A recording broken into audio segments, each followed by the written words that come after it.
الحمد لله نحمده ونستعينه ونؤمن به ونتوكل عليه ونعوذ بالله من شرور انفسنا ومن سيئات اعمالنا من يهده الله فلا مضل له ومن يضلله فلا هادي له واشهد ان لا اله الا الله وحده لا شريك له واشهد ان محمدا عبده ورسوله ارسله بالهدى ودين الحق ليظهره على الدين كله ولو كره المشركون اللهم صل على محمد وعلى آل محمد كما صليت على إبراهيم وعلى آل إبراهيم إنك حميد مجيد اللهم بارك على محمد وعلى آل محمد كما باركت على إبراهيم وعلى آل إبراهيم إنك حميد مجيد أما بعد فإن خير الحديث كتاب الله وخير الهدي هدي محمد صلى الله عليه وسلم وشر الأمور محدثاتها وكل محدثة بدعة وكل بدعة ضلالة أيها الناس أوصيكم وإياي بتقوى الله يا أيها الذين آمنوا اتقوا الله حق تقاته ولا تموتن إلا وأنتم مسلمون أعوذ بالله من الشيطان الرجيم بسم الله الرحمن الرحيم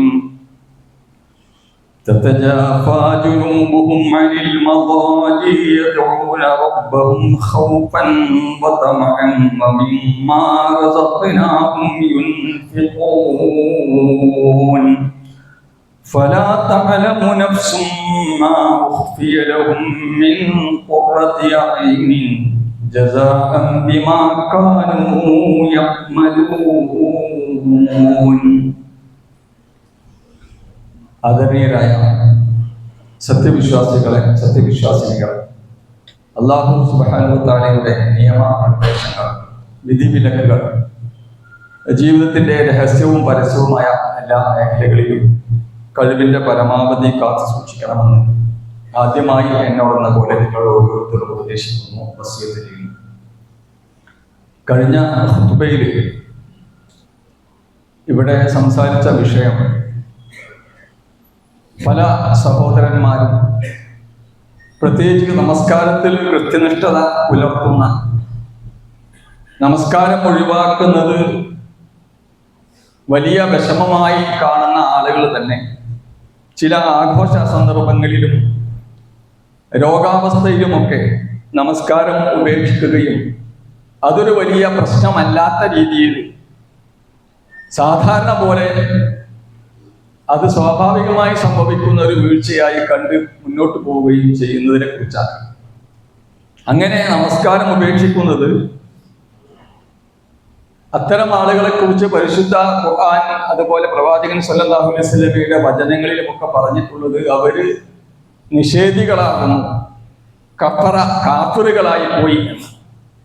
അപ്പൊ ഗുരുതരമായ ഒരു സംഗതിയാണ് നമസ്കാരം ഉപേക്ഷിക്കുക എന്നത്. നമസ്കാരം ഉപേക്ഷിക്കുന്നത് പോലെ തന്നെ കുറ്റകരമാണ് നമസ്കാരം ഉപേക്ഷിച്ചാൽ കുഴപ്പമില്ല എന്ന് വിചാരിക്കുന്നു.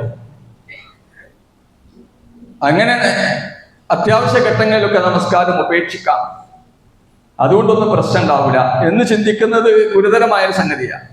അല്ലാഹു സുബ്ഹാനഹു വ തആല അത്തരം കാര്യങ്ങളിൽ കൂടുതൽ ശ്രദ്ധയോടുകൂടി ജീവിക്കാൻ നമുക്ക് തൗഫീഖ് ചെയ്യുമാറാകട്ടെ. കഴിഞ്ഞ ദിവസം ഒരു ഉസ്താദിന്റെ ഒരു പ്രസംഗം, നമസ്കാരവുമായിട്ട് ബന്ധപ്പെട്ട് അദ്ദേഹം പറഞ്ഞൊരു പ്രസംഗം ശ്രദ്ധയിൽപ്പെട്ടു. അദ്ദേഹം പറയുന്നത് മുസ്ലിങ്ങളോട് കൽപ്പിച്ചിട്ടുള്ള മറ്റ് അമലുകൾ അവർ ചെയ്യുന്നതിനേക്കാൾ കൂടുതൽ ശ്രദ്ധയോട് കൂടിയോ അതല്ലെങ്കിൽ താല്പര്യത്തോടു കൂടിയോ അവർ അനുഷ്ഠിക്കുന്ന ഒരു കാര്യമാണ് നമസ്കാരം. നമസ്കാരത്തിലേക്ക് ധാരാളമായിട്ട് ആളുകൾ കടന്നു വരുന്നു. പലപ്പോഴും അവർ വീടുകളിൽ ഇസ്ലാം നിർദ്ദേശിച്ച രീതിയിലുള്ള കുടുംബബന്ധം പുലർത്തുന്നവരായിക്കൊള്ളണമെന്നില്ല. ഇടപാടുകളിൽ ഇസ്ലാം കൽപ്പിച്ചിട്ടുള്ള ജാഗ്രതയും സൂക്ഷ്മതയും ഉള്ളവരായിക്കൊള്ളണമെന്നില്ല. വിശ്വാസപരമായി തന്നെ മറ്റു പല കാര്യങ്ങളിലും അവർക്ക് വേണ്ടത്ര ഇസ്ലാമിക ബോധം ഉണ്ടായിക്കൊള്ളണമെന്നില്ല. എന്നാലും അവർ നമസ്കരിക്കാൻ മുന്നോട്ട് വരുന്നു, പള്ളികൾ നിറയുന്നു. അതിന് അദ്ദേഹം പറഞ്ഞ കാരണം, നമസ്കരിക്കാത്തവരെ ഒരു രണ്ടാം തരം പൗരന്മാരായിട്ടാണ് പൊതുവെ മുസ്ലിം സമൂഹം കാണുന്നത്. അപ്പൊ അതിൽ നിന്ന് രക്ഷപ്പെടാൻ വേണ്ടി അവർ നമസ്കാരക്കാരായി മാറുകയാണ്. ഇത് ഇവിടെ ഇരിക്കുന്ന ആരെങ്കിലും ഒരാളെ കുറിച്ച് അല്ല പറയുന്നത്. ആ ഉസ്താദിന്റെ പ്രസംഗത്തിൽ പറയുന്ന കാര്യം അതുപോലെ വിവാഹാന്വേഷണ സന്ദർഭങ്ങളിലൊക്കെ നമസ്കരിക്കുന്നവരാവുക എന്നത് ഒരു മെറിറ്റായിട്ട്, ഒരു ക്വാളിറ്റി ആയിട്ട് ആളുകൾ പരിഗണിക്കുന്നത് കൊണ്ടാണ്. അല്ലെങ്കിൽ പള്ളി കമ്മിറ്റികളിലും മഹല്ല് കമ്മിറ്റികളിലുമൊക്കെ എത്തിപ്പെടാനുള്ള യോഗ്യതയായിട്ട്, ബേസിക് ക്വാളിഫിക്കേഷൻ ആയിട്ട് നമസ്കാരത്തെ പരിഗണിക്കുന്ന ഒരു കാലഘട്ടമായത് കൊണ്ടാണ് ആളുകൾ ഇങ്ങനെ നമസ്കരിക്കാൻ ഓടി വരുന്നത്. സത്യത്തിൽ അങ്ങനെ സംഭവിക്കുന്നുണ്ടാവാം പല സ്ഥലങ്ങളിലും. ഇവിടെ ഉള്ളവർക്ക് അങ്ങനെ ഉള്ള അസുഖങ്ങളുണ്ടെന്ന് എനിക്ക് തോന്നുന്നില്ല. പക്ഷെ നമ്മൾ ശ്രദ്ധിക്കേണ്ട ഒരു കാര്യം, നമ്മളൊക്കെ നമസ്കരിക്കും, ഞാനും നിങ്ങളൊക്കെ നമസ്കരിക്കും. എല്ലാ വക്തത്തിലും കഴിയുന്നത്ര പള്ളികളിൽ പോയി ജമാഅത്തായിട്ട് തന്നെ നമസ്കരിക്കാൻ ശ്രമിക്കുന്നവരാ. അതല്ലെങ്കിൽ മറ്റേതെങ്കിലും സ്ഥലവും സൗകര്യവും നോക്കി നമ്മളൊക്കെ നിർവഹിക്കാറുണ്ട്. പക്ഷെ ആ നിർവഹിക്കുന്ന നമസ്കാരം എത്രത്തോളം നമുക്ക് ആനന്ദം നൽകുന്ന നമസ്കാരമാണ്, അതല്ലെങ്കിൽ നമ്മുടെ ഹൃദയത്തിന് എത്രത്തോളം ആ നമസ്കാരം ശാന്തി നൽകാറുണ്ട്, ആ നമസ്കാരവും നമ്മളും തമ്മിലുള്ള ബന്ധം എത്രയാണ് എന്ന് നമ്മൾ ഒരു ആത്മ പരിശോധന നടത്തേണ്ടതല്ലേ. അങ്ങനെ നമസ്കാരം പെട്ടെന്ന് നിർവഹിച്ചു പോകുന്ന ആളുകളെ കാണാം. പെട്ടെന്ന് ഓടി വന്ന് സംസാരിച്ചു കൊണ്ടിരുന്ന് വേറെ ഏതെങ്കിലും തിരക്കിനിടയിൽ പെട്ടെന്ന് തന്നെ വന്ന് നമസ്കാരം നിർവഹിക്കും. നമസ്കരിക്കണ്ടേ എന്ന വലിയ ഒരു പ്രയാസം പറയുന്ന ആളുകളെ കാണാം. നിസ്കരിച്ചിട്ടില്ല, നിസ്കാരം കഴിഞ്ഞിട്ടില്ല എന്നിങ്ങനെ പറയും. എന്തൊന്ന് പറയുമ്പോഴും നിസ്കരിച്ചിട്ടില്ല എന്നിങ്ങനെ മുന്നോട്ട് പറയും. പക്ഷെ അവർ നിസ്കരിക്കാൻ പോകുന്നില്ല. എന്തുകൊണ്ട് പോകുന്നില്ല? ഇനിയും സമയമുണ്ട് എന്നുള്ള ധാരണയാണ്. അപ്പൊ നമസ്കാരം എന്നത് കഴിയുന്നത്ര പിന്നോട്ട് കൊണ്ടുപോവുക. ഇനി നമസ്കരിക്കുകയാണെങ്കിൽ തന്നെ ആ നമസ്കാരത്തിന്റെ ആത്മാവ് നഷ്ടപ്പെടുന്ന രീതിയിൽ നമസ്കരിക്കുക, ഘനമില്ലാത്ത നമസ്കാരം നിർവഹിക്കുക. എന്തുകൊണ്ട് ഇങ്ങനെ സംഭവിക്കുന്നു? നമ്മൾ ബസ്സിലൊക്കെ യാത്ര ചെയ്യുമ്പോൾ ചില ആളുകൾ നമ്മളെ തൊട്ടടുത്ത സീറ്റിൽ കിടന്നിട്ട് ഉറങ്ങും. ഉറങ്ങിയിട്ട് ഒരു സ്വഭാവമുണ്ട്, നമ്മളെ തോളിലേക്ക് ഇങ്ങനെ വീഴും. നമ്മളൊക്കെ അനുഭവിച്ചിട്ടുണ്ട്. വല്ലാത്തൊരു ബുദ്ധിമുട്ടാണ് നമുക്കൊക്കെ തോന്നുക. കാരണം ഈ ആളുകൾ നമ്മളെ ശരീരത്തിൽ തൊടുന്നത് പോലും നമുക്ക് വല്ലാത്തൊരു പ്രയാസമായി തോന്നുന്നു. ആ സഹോദരന് ഉറക്കമുണ്ടായത് കൊണ്ടാണ്, എന്തോ ബുദ്ധിമുട്ട് കാരണം അയാൾക്ക് ഉറങ്ങാൻ പറ്റിയിട്ടില്ല, അതുകൊണ്ട് അയാൾ എന്റെ തോളിൽ കിടന്ന് ഉറങ്ങിക്കോട്ടെ എന്ന് വിചാരിച്ച് നമ്മളാരും തോള് വെച്ചു കൊടുക്കാറില്ല. അത് വല്ലാത്തൊരു വിഷമായിട്ട് തോന്നും. എന്തുകൊണ്ടാ? ആ ആളെ നമുക്കറിയില്ല, ആ മനുഷ്യനെ നമുക്കറിയില്ല, ഒരു ബന്ധവുമില്ല, അയാളും നമ്മൾ തമ്മിലൊരു ആത്മബന്ധം ഉണ്ടായിട്ടില്ല. അതുകൊണ്ട് അയാളുടെ സ്പർശനം പോലും നമുക്ക് അസഹനീയമായിട്ട് മാറുന്നു എന്നതാണ്. നേരെ മറിച്ച് ആ ഇരിക്കുന്ന ആള് നമ്മുടെ ഭാര്യയോ ഭർത്താവോ ആണെന്ന് വിചാരിക്കുക, അതല്ലെങ്കിൽ നമ്മുടെ സ്വന്തം മക്കളാണെന്ന് വിചാരിക്കുക. അവരങ്ങനെ ഉറങ്ങി നമ്മളെ തോളിലേക്ക് ചാഞ്ഞാൽ നമ്മൾ എന്താ ചെയ്യാം? നമ്മൾ സൗകര്യപ്പെടുത്തി കൊടുക്കും, അവർ ഉറങ്ങട്ടെ എന്ന് വിചാരിക്കും. ചിലപ്പോ നമ്മളെ ശ്വാസം പോലും നമ്മൾ നിയന്ത്രിച്ചിട്ട് അവരുടെ ഉറക്കം നഷ്ടപ്പെടാതിരിക്കാൻ വേണ്ടി അത്രയേറെ ശ്രദ്ധയോടുകൂടി അവർ ഉറങ്ങട്ടെ എന്ന് വിചാരിക്കും. എന്താ കാരണം? രണ്ടു സംഗതി ഒന്ന് തന്നെയാണ്, ഒരു മനുഷ്യന്മാർ തന്നെയാണ് മേലത്തെട്ടുന്നത്. പക്ഷേ ഒന്ന് നമ്മുടെ ആത്മാവ് കൂടി നമ്മുടെ ശരീരത്തോട് ചേർന്ന് അവരെ സഹായിക്കാം. ശരീരം താങ്ങാൻ ശ്രമിക്കുമ്പോൾ ആത്മാവ് പറയാണ്, നീ അതിനെ വല്ലാതെ താങ്ങണ്ട, കാരണം അവൻ അപരിചിതനാണ്, അവനെന്താ ഇന്നലെ കിടന്ന് ഉറങ്ങിക്കൂടായിരുന്നോ, അവനെന്താ അപ്പൊ നമ്മളെ മേലെ കിടക്കുന്ന അപ്പുറത്തുള്ള സീറ്റിലേക്ക് ചാഞ്ഞൂടെ എന്നൊക്കെ നമ്മളെ ശരീരത്തോട് നമ്മളെ ആത്മാവ് പറയാ. നേരെ മറിച്ച് നമ്മളെ മക്കളോ നമ്മുടെ കുടുംബക്കാരോ ബന്ധുക്കളോ നമുക്ക് അടുത്ത പരിചയമുള്ളവരോ നമ്മുടെ പ്രിയപ്പെട്ടവരോ ആകുമ്പോൾ നമ്മൾ ആത്മാവ് പറയുന്നത് ശരീരത്തോട് നീ അഡ്ജസ്റ്റ് ചെയ്ത് കൊടുക്കുക, നീ പരമാവധി സഹകരിച്ചു കൊടുക്കുന്ന. ഇത് സത്യത്തിൽ നമസ്കാരത്തെ കുറിച്ച് ചിന്തിക്കുമ്പോഴും ശരിയാണ്. ഈ നമസ്കാരം എന്റെ ആത്മീയമായ ഒരു ആവശ്യമായിട്ട് മാറുന്നു. ശാരീരികമായ ആവശ്യം മാത്രമല്ല, ശരീരത്തോട് ആത്മാവ് കൽപ്പിക്കണം, നീ സമാധാനത്തോടുകൂടി നമസ്കരിക്കുക. കാരണം എന്റെ ആത്മാവ് എന്ന എനിക്ക് ഈ നമസ്കാരമില്ലെങ്കിൽ ജീവിക്കാൻ കഴിയില്ല. എന്റെ മനസ്സിന് സമാധാനം കിട്ടണമെങ്കിൽ, എന്റെ ആത്മാവിന് സമാധാനം കിട്ടണമെങ്കിൽ, ആത്മാവായ എനിക്ക് സമാധാനം കിട്ടണമെങ്കിൽ ശരീരമേ നീ നമസ്കരിക്കണം, നിന്റെ ശരീരം കൊണ്ട് നീ ഇങ്ങനെയൊക്കെ ചെയ്യണം, നീ ശാന്തമായി ചെയ്യണം എന്ന് ശരീരത്തോട് ആത്മാവ് കൽപ്പിക്കുന്ന, അല്ലെങ്കിൽ ഞാൻ എന്ന മനുഷ്യൻ എന്റെ മതബോധത്തിൽ നിന്ന് ഞാൻ എന്റെ ശരീരത്തിനെ കൊണ്ടത് ചെയ്യിപ്പിക്കുന്ന ഒരവസ്ഥ വരുമ്പോഴാണ് നമ്മുടെ നമസ്കാരം ശാന്തമായ നമസ്കാരമായിട്ട് മാറുന്നത്. 5 നേരം നമസ്കാരം നിർബന്ധമാക്കിയിരിക്കുന്നു അല്ലാഹു സുബ്ഹാനഹു വ തആല. യഥാർത്ഥത്തിൽ അല്ലാഹു സുബ്ഹാനഹു വ തആല 5 നേരം നമസ്കാരം നിർബന്ധമാക്കുമ്പോൾ എൻ്റെ ആത്മാവ് നമസ്കാരം നിർബന്ധമാക്കുന്ന ഒരു മറ്റൊരവസ്ഥയിലേക്ക് നമ്മൾ മാറുക. എൻ്റെ ആത്മാവിന് 5 നേരത്തെ നമസ്കാരം നിർബന്ധമാണ്.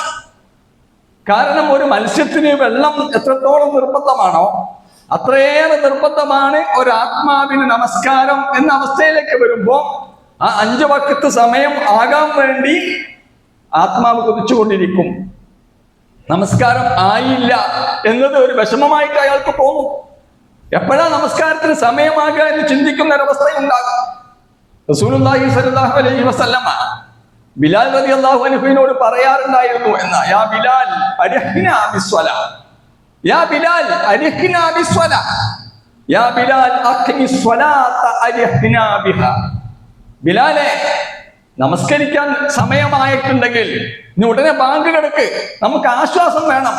നമ്മുടെ ആശ്വാസവും നമ്മുടെ ആനന്ദവും നമ്മുടെ സന്തോഷവും ആ നമസ്കാരത്തിലൂടെയാണ് ഉണ്ടാകുന്നത് എന്ന് റസൂലുള്ളാഹി സ്വല്ലല്ലാഹു അലൈഹി വസല്ലമ ബിലാൽ റളിയല്ലാഹു അൻഹുവിനോട് പറയാറുണ്ടായിരുന്നു. അപ്പൊ എന്താ സംഗതി? നമ്മുടെ നമസ്കാരത്തിൽ നിന്ന് നമുക്ക് അങ്ങനെ ഒരു ആനന്ദം കിട്ടുന്നില്ലെങ്കിൽ അതിന്റെ കാരണം നമ്മളെ ശരീരമാണ് നമസ്കരിച്ചു കൊണ്ടിരിക്കുന്നത് എന്നതാണ്. നമ്മുടെ ആത്മാവ് നമസ്കരിക്കാൻ താല്പര്യമില്ലാത്ത അവസ്ഥയിലായിരിക്കുന്നു. അതുകൊണ്ട് നമസ്കാരത്തെ ഒരു അധികപ്പണിയായിട്ട് ആളുകൾക്ക് തോന്നുന്നു. അല്ലെങ്കിൽ എന്താ ഉണ്ടാകുക? ഒരു മത്സ്യം അത് വെള്ളത്തിൽ നിന്ന് അതിനെ പുറത്തേക്ക് ഇട്ടാൽ കിട്ടാവുന്ന ആദ്യ സമയത്ത് ആ വെള്ളത്തിലേക്ക് ചാടാനായിരിക്കുമല്ലോ ആ മത്സ്യം വിചാരിക്കുക. കാരണം അതിന് വെള്ളമില്ലാതെ ജീവിക്കാൻ കഴിയില്ല.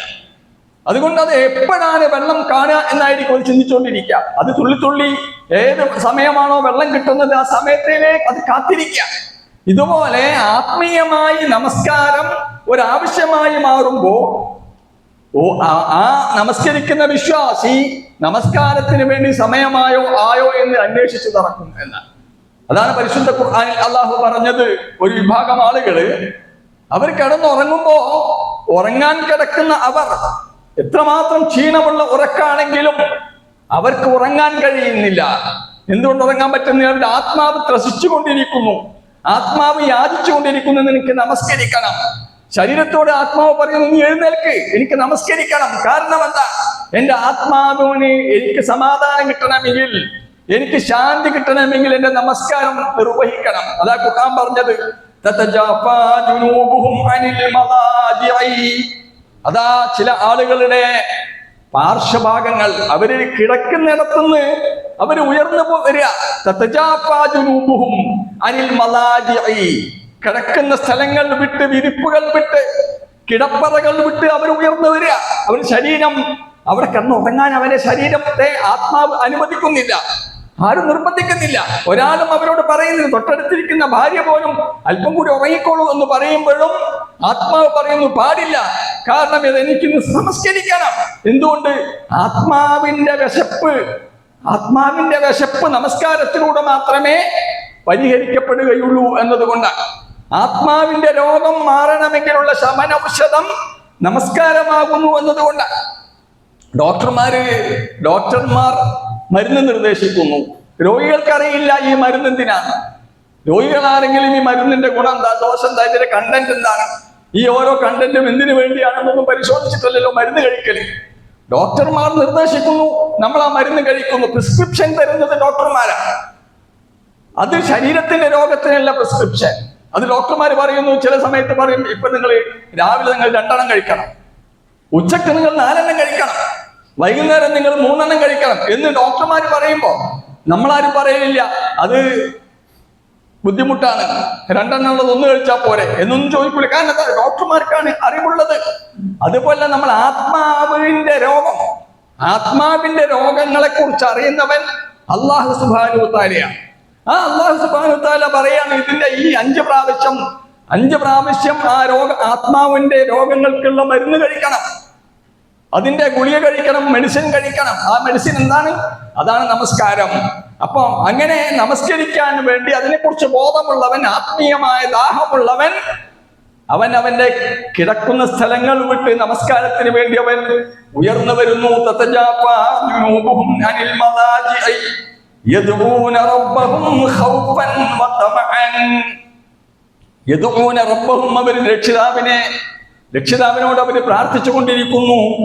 ഖൗഫൻ വതമഅൻ, ഭയത്തോടുകൂടിയും പ്രത്യാശയോടുകൂടിയും. അപ്പൊ കിടന്നുറങ്ങുക എന്നത് ഏറ്റവും ആവശ്യമുള്ള മനുഷ്യന്മാര്.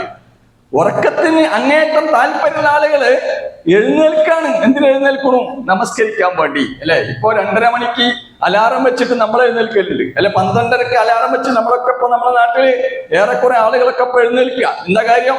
അങ്ങക്കൊക്കെ അറിയാലോ എന്താ കാര്യം. എല്ലാവരും എഴുന്നേൽക്കാം. 12:30ക്ക് അലാറം വെച്ച് എഴുന്നേൽക്കാൻ പറ്റുന്നുണ്ട്, 2:30ക്ക് അലാറം വെച്ചിട്ട് എഴുന്നേൽക്കാൻ പറ്റുന്നുണ്ട്, നേരം വെളുക്കുന്നത് വരെയും ഉറങ്ങാതിരിക്കാൻ പറ്റുന്നുണ്ട്. ഒരു കുഴപ്പമില്ല.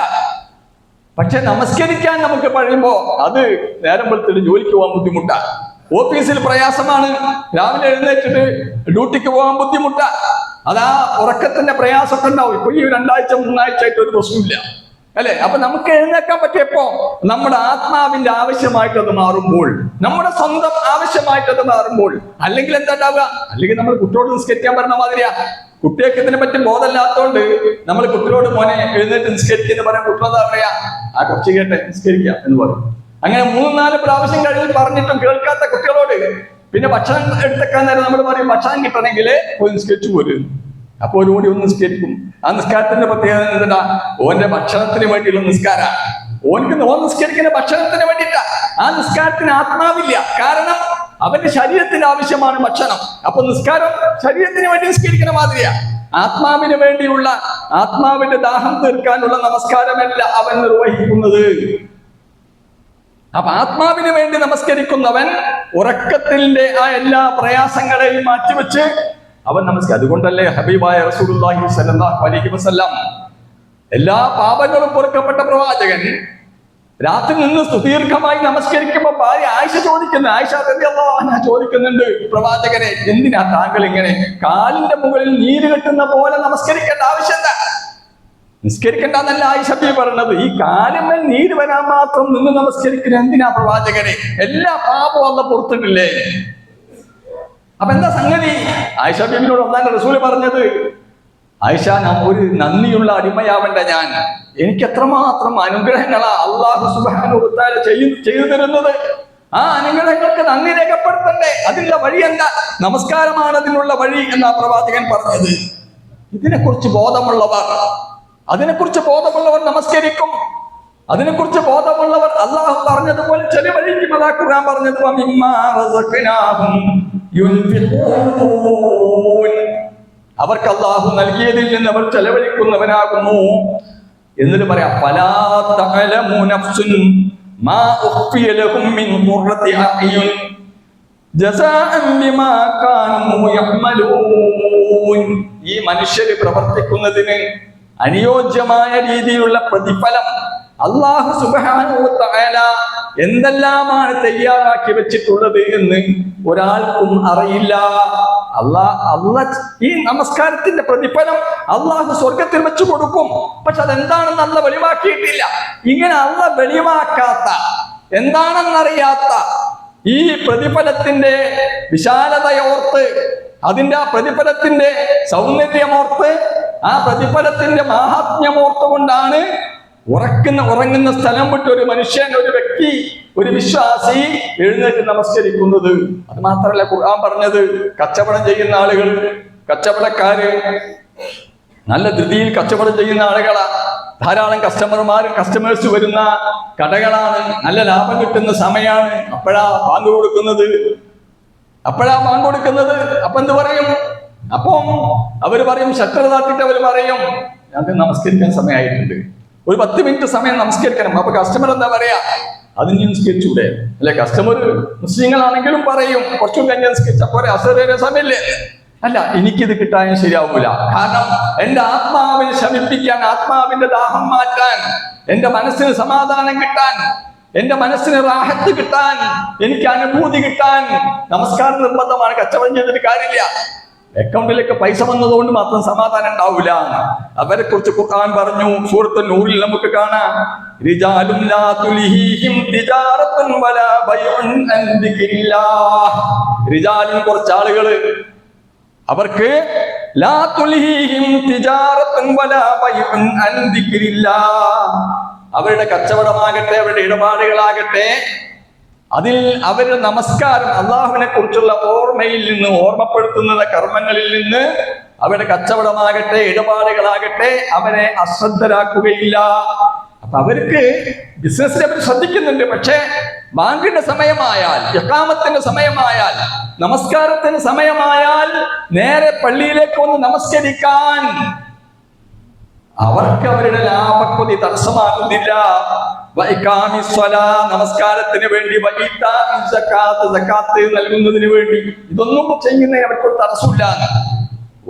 കാരണം അവർ ഭയപ്പെടുകയാണ്.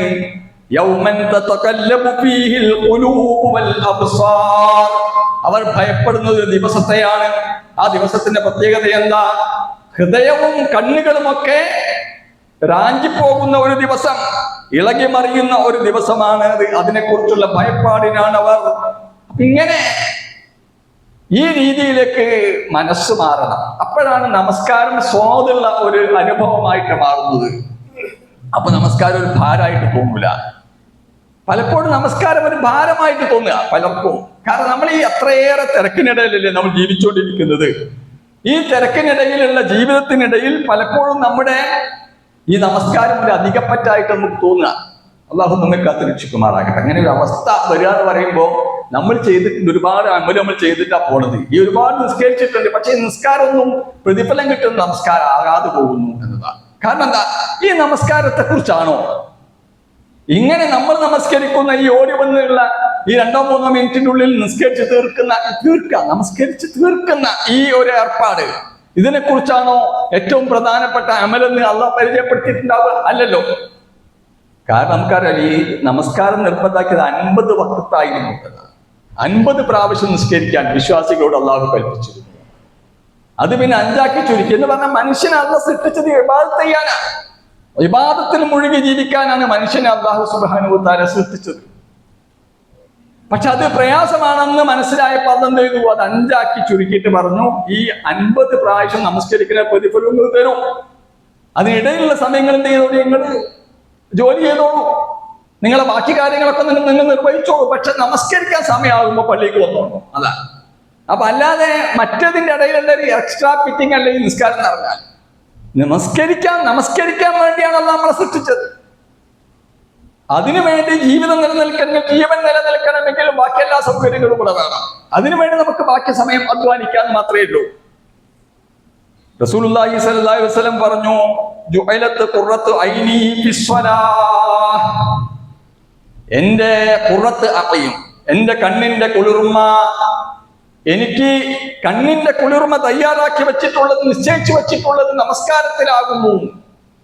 ഖുറത്തായ എന്ന് പറഞ്ഞാൽ എപ്പോഴാ? ഖുർആന് പല സ്ഥലത്തും ഈ ഖുറത്തായും ഉപയോഗിച്ചിട്ടുണ്ട്. കൺകുളിർമ ഉണ്ടാകുക, കണ്ണിന് ആനന്ദമുണ്ടാകുക, സന്തോഷമുണ്ടാകുക, അനുഭൂതി ഉണ്ടാകുക, അത് നമസ്കാരത്തിലാണെന്നാണ്. അത് നിസ്കരിക്കുമ്പോഴാണ് എൻ്റെ മനസ്സിന് കുളിർമ ഉണ്ടാവുന്നത്, നമസ്കരിക്കുമ്പോഴാണ് എൻ്റെ മനസ്സിന് സന്തോഷം ഉണ്ടാകുന്നത്. അങ്ങനെ നമുക്ക് ആ സമയത്ത് നമുക്ക് അങ്ങനെ ഉണ്ടാകുന്നില്ലെങ്കിൽ അതിന്റെ അർത്ഥം നമ്മുടെ നമസ്കാരം വേണ്ട പോലെ അല്ല എന്ന് റസൂലുള്ളാഹി സ്വല്ലല്ലാഹു അലൈഹി വസല്ലം പറഞ്ഞു. 5 സ്വലവാത്ത് 5 നമസ്കാരങ്ങൾ കതബഹുന്നല്ലാഹു അലൽ ഇബാദ്, അള്ളാഹുവിന്റെ അടിമകൾക്ക് അവൻ അത് നിർബന്ധമാക്കിയിട്ടുണ്ട്. 5 നേരത്തെ നമസ്കാരം അടിമകൾക്ക് അല്ലാഹു സുബ്ഹാനഹു വ തആല നിർബന്ധമാക്കിയിട്ടുണ്ട്. മൻ ജാഅ ബിഹിന്ന, ആര് ഈ 5 നേരത്തെ നമസ്കാരവും നിർവഹിച്ചിട്ട് വരുന്നുവോ, എവിടെ? നാളെ പരലോകത്തേക്ക് ചെല്ലുമ്പോ 5 നേരത്തെ നമസ്കാരം നിർബന്ധാക്കിയിട്ടാണ് നമ്മളൊക്കെ ഈ ഭൂമിക്ക് അല്ലാഹ് പറഞ്ഞയച്ചത്. അല്ലാഹ് പറയാണ്, ഈ 5 നേരത്തെ നമസ്കാരം നിർവഹിച്ചിട്ട് ആരൊക്കെ അല്ലാഹു സുബ്ഹാനഹു വ തആലയുടെ സന്നിധിയിലേക്ക് തിരിച്ചു ചെല്ലുന്നുവോ, എങ്ങനെ നിസ്കരിക്കണം? ലം യുളയ്യ മിൻഹുന്ന ശൈഅൻ ഇസ്തിഖ്ഫാഫൻ ബിഹഖ്ഖിഹിന്ന, നമസ്കാരത്തിന്റെ ഹക്ക് നിസ്സാരമാക്കാത്ത രീതിയിൽ നിർവഹിച്ചാൽ, നിസ്കരിച്ചാൽ എന്നല്ല പറഞ്ഞത്, നമസ്കരിച്ചാൽ എന്നല്ല, 4 റക്അത്ത് നിസ്കരിക്കുക അല്ല 3 റക്അത്ത് നിസ്കരിക്കുക എന്നല്ല പറയുന്നത്. മറിച്ച് നമസ്കാരത്തിൽ എന്ത് വേണം? ലം യുളയ്യ മിൻഹുന്ന ശൈഅൻ ഇസ്തിഖ്ഫാഫൻ ബിഹഖ്ഖിഹിന്ന, അതിന്റെ അവകാശത്തില്, അതിന്റെ ഒരു അവകാശത്തെയും നിസ്സാരമാക്കാതെ വീഴ്ച വരുത്താത്ത രീതിയിൽ വേണം നമസ്കരിക്കാൻ. അപ്പൊ നിസ്കാരം എങ്ങനെ വേണം? നമസ്കാരത്തിന്റെ അവകാശങ്ങൾ, നിസ്കരിക്കുന്നതിന് ചില അവകാശങ്ങൾ, നമസ്കാരത്തിന്റെ അവകാശം അത് പരിപൂർണമായി നമസ്കരിക്കണം. കാന ലഹു ഇൻദല്ലാഹി അഹ്ദുൻ. അങ്ങനെ നിസ്കരിച്ച് അള്ളാഹിന്റെ അടുത്തേക്കാണ് ചെല്ലുമ്പോൾ അള്ളാഹുവും ഈ അടിമയും തമ്മിൽ ഒരു കരാറുണ്ട്. എന്താ കരാർ എന്നറിയോ? അൻ യുദ്ഖിലഹുൽ ജന്ന. അവനെ അള്ളാഹ് സ്വർഗത്തിൽ പ്രവേശിപ്പിക്കുന്നുള്ള കരാറ്. അപ്പോ എനിക്കും നിങ്ങൾക്കൊക്കെ അള്ളാഹു സുബ്ഹാനഹു വ തആലയായിട്ടുള്ള ഒരു കരാറ്, അല്ല അള്ളാഹുവും നമ്മളുമായിട്ടാക്കിയ കരാറിന്റെ കരാർ എന്താ?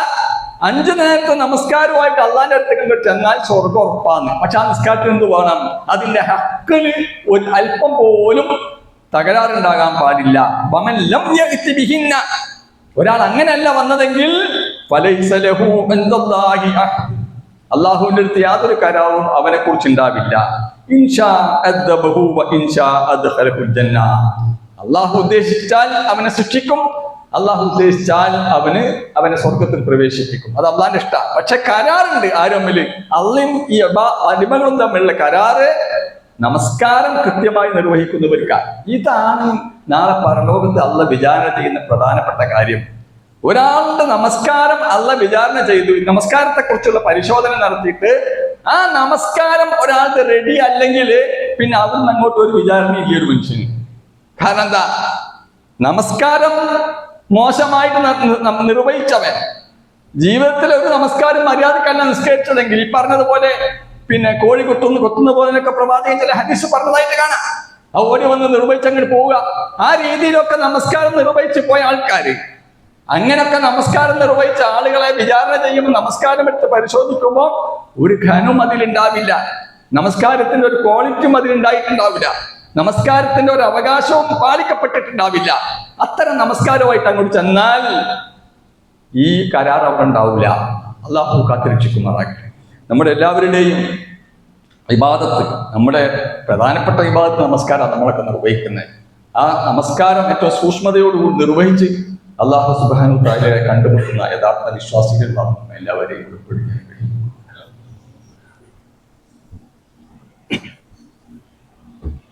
അൽഹംദുലില്ലാഹി റബ്ബിൽ ആലമീൻ വസ്സലാത്തു വസ്സലാമു അലാ റസൂലിഹിൽ അമീൻ വഅലാ ആലിഹി വസഹ്ബിഹി അജ്മഈൻ. പ്രിയമുള്ള സത്യവിശ്വാസികളെ, സത്യവിശ്വാസികൾ, അല്ലാഹു സുബ്ഹാനഹു വ തആലയുടെ നിയമനിർദ്ദേശങ്ങൾ ജീവിതത്തിന്റെ എല്ലാ മേഖലകളിലും കഴിവിന്റെ പരമാവധി കാത്തു സൂക്ഷിക്കണമെന്ന് ഒരിക്കൽ കൂടി എന്നോടെന്ന പോലെ നിങ്ങളോട് ഓരോരുത്തരും ഉപദേശിക്കുന്നു, വസിയത്ത് ചെയ്യുന്നു. നമസ്കാരവുമായിട്ട് ബന്ധപ്പെട്ടിട്ടുള്ള ഒരുപാട് നിർദ്ദേശങ്ങൾ, എങ്ങനെ നമസ്കരിക്കണമെന്നതുമായി ബന്ധപ്പെട്ട ഒട്ടേറെ വചനങ്ങൾ റസൂലുള്ളാഹി സ്വല്ലല്ലാഹി അലൈഹി വസല്ലം ഒക്കെ കാണാൻ സാധിക്കും. അല്ലാഹു സുബ്ഹാനഹു വ തആല അതൊക്കെ മനസ്സിലാക്കി കുറ്റമറ്റ രീതിയിൽ നമസ്കരിക്കുന്ന യഥാർത്ഥ മുത്തഖീങ്ങളിൽ മുഅ്മിനീങ്ങളിൽ നമ്മളെല്ലാവരെയും ഉൾപ്പെടുത്തി അനുഗ്രഹിക്കുമാറാകട്ടെ. പിന്നെ ഇന്ന് ഇവിടെ ഒരു കലക്ഷൻ നടക്കുന്നത് നമ്മുടെ മസ്ജിദുൽ ദഅവ, അതിൻ്റെ പ്രവർത്തനവുമായിട്ട് ബന്ധപ്പെട്ടതാണ്. നമ്മുടെ ഈ പള്ളിക്ക് ഇർഷാദുമായിട്ട് ബന്ധപ്പെട്ട പള്ളി, ഒന്നിലധികം പള്ളികളുണ്ട്, നിങ്ങൾക്ക് അറിയാതെ. മസ്ജിദുൽ ദഅവക്ക് വേണ്ടിയുള്ള കലക്ഷനാണ് ഇന്നിവിടെ എടുക്കുന്നത്. പരമാവധി സഹകരിക്കുക. നമ്മിൽ നിന്നാകും എല്ലാ നല്ല കാര്യങ്ങളും നല്ല ഉദ്ദേശങ്ങളും സ്വീകരിക്കുമാറാകട്ടെ. എല്ലാ തെറ്റുകുറ്റങ്ങളും അള്ളാഹു വിട്ടുകൊടുക്കുമാറാകട്ടെ. നമ്മുടെ കൂട്ടത്തിൽ ഒരുപാട് രോഗികളുണ്ട്, അവർക്കെല്ലാം അള്ളാഹു ശിഫ നൽകി അനുഗ്രഹിക്കുമാറാകട്ടെ. ദാരിദ്ര്യം കൊണ്ട് പ്രയാസപ്പെടുന്നവർക്ക് അള്ളാഹുവിന്റെ ദാരിദ്ര്യം ദൂരീകരിച്ചു കൊടുക്കുമാറാകട്ടെ. اللهم اغفر للمؤمنين والمؤمنات والمسلمين والمسلمات الأحياء منهم والأموات إنك مجيب الدعوات يا قاضي الحاجات. ربنا آتنا في الدنيا حسنة وفي الآخرة حسنة وقنا عذاب النار. ربنا تقبل منا إنك أنت السميع العليم وتب علينا إنك أنت التواب الرحيم واغفر لنا يا غافر المذنبين. آمين برحمتك يا أرحم الراحمين. والحمد لله رب العالمين وصلى الله على محمد.